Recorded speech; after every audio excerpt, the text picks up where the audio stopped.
I get a lot of junk mail and newspaper. And the only thing I do with those is to use them as my fire source for my outdoor chimney. I want to turn the newspaper into a biomass fuel briquette. So there is a website out there called Engineers Without Borders by Leland Height, who designed a compound press to do exactly what I want to do. I'll put the website in the description, and the build is very simple. All it requires is 3 2x4x8 lumber and 20 washers, 6 total bolts and nuts. So here I'm just cutting down all the pieces of wood according to the plan.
notch up or down?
So since this is pine wood, the wood is not as strong as if I were to use hardwood. So one thing I found out was by charring the wood, the fiber actually gets a lot tighter together, making it a little bit stronger than if it was not treated with fire.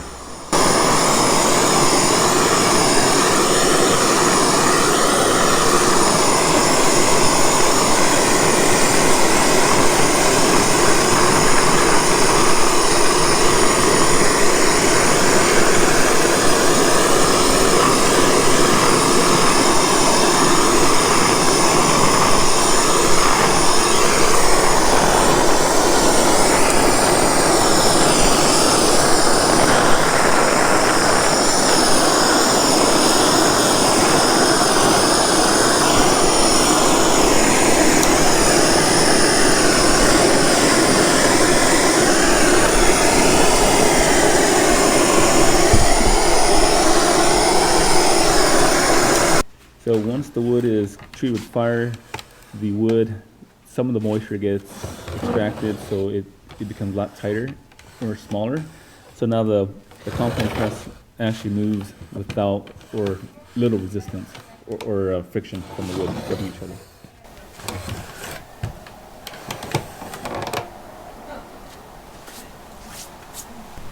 So this is how it looks like, the end result. My next video is actually going to build the container for me to extract the water out of the biomass. Please like and subscribe. Thank you for watching. Bye.